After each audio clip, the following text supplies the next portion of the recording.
Next Friday is the beginning of Breast Cancer Awareness Month. Research shows that early detection truly is the best defense against breast cancer, but still, around 300,000 women will still receive that life-changing diagnosis.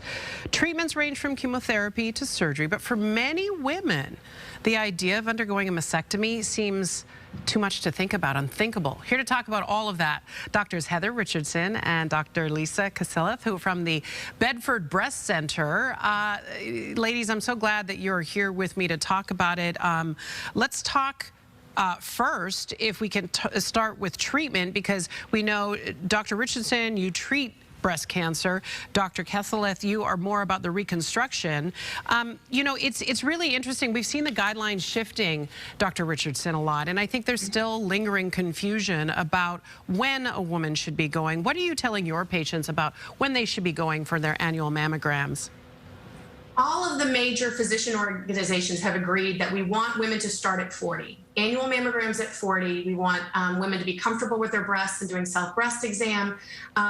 You should talk to your doctor in your 20s and 30s if you have a family history and may need to start screening a little bit earlier. And we also want especially younger women to know that they should know if they have dense breasts, because we might want to add additional imaging like ultrasound or maybe even MRI. The American College of Radiology notes that if sometimes we skip on those guidelines, we may be missing somewhere between 6,500 and 10,000 breast cancers a year. Oh my God. Dense breasts, one thing to be aware of. What other red flags, signals, things that we should be on the lookout?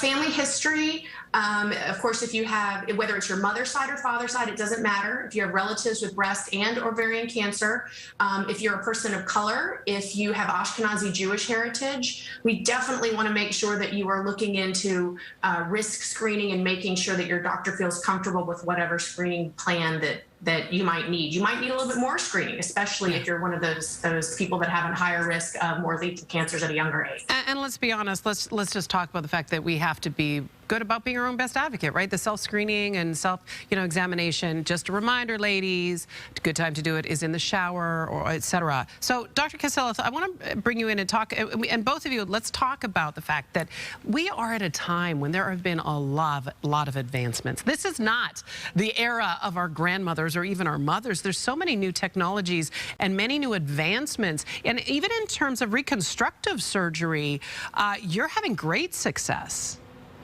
Yes, I mean, the changes that we've made over the last 10 years have been just profound. So, you know, we all think of what we know about mastectomy is that you get a big cut across your chest wall. That's, you know, old mastectomy technology. What we do now, and what centers hopefully are all coming up to over the next 5 years, is making the incision actually under the breast, like almost like an augmentation, sparing not just the skin, but the nipple itself. So now you actually have a full breast skin that looks normal, and then going directly to an implant or natural tissue reconstruction. So now when you wake up from surgery, you actually have a normal looking breast. So, you know, it's so different from the way we used to do it with a big cut. We used to do something called a tissue expander that went in there and took months to kind of blow up. It was kind of, you know, brutal. And when I look back and think, gosh, you know, what people have today is what you would think would happen. Hey, let's take out the breast tissue and just put something in there that looks just like a breast. That's, of course, what we do now.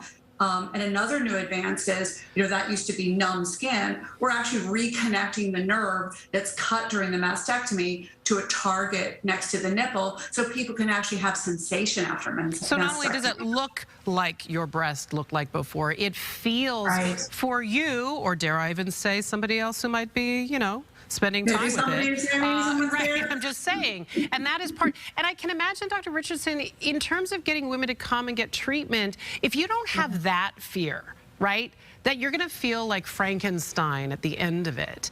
If you have that taken away, you might be more willing to come for the screening and be your own sort of best advocate. Absolutely. You know, treatments for breast cancer are better than they've ever been, and they keep getting better. Cure rates are going up, up, up. And so to be on this side of surgery and to know that things are so much better and that women come in and a lot of times looking better than they did. Not that anybody would want to go through this process in order to look more youthful or perkier, but it's a really good feeling, you know, when I see our patients come in healthy and happy and feeling great when they want to be in the locker room at the gym, or whether they want to wear a nice dress. They feel comfortable, they feel beautiful, they feel sexy, and that's what we want for all women. And we want women to know that. Look, we recognize our male counterparts and the males in our field, but do you think it might have taken women saying, look, we are surgeons, but we also understand what it is like to be a woman, and we need to have this be better. We need to have technology working to help us make this whole experience much better, not because we've got it survivable. You can survive breast cancer, but the people that survive with it don't need to walk with this weight on them forever. I mean, that's just very well said.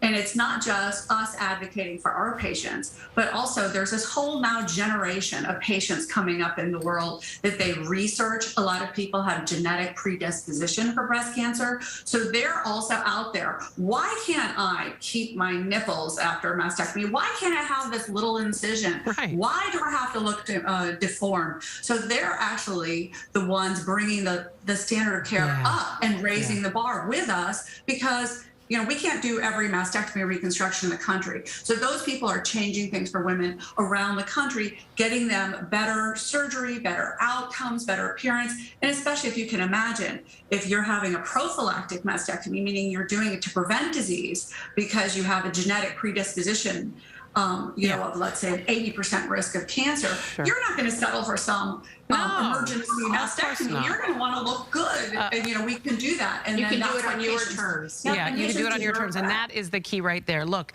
I want to say a big thank you to the both of you, Doctors Heather Richardson and Dr. Lisa Cassileth from the Bedford Breast Center. We're going to have more conversations like this, obviously, through October, Breast Cancer Awareness Month, but we wanted to kind of get a jump on it with the two of you. Thank you so much for joining us today. Thank you. Thank you so much. Delight.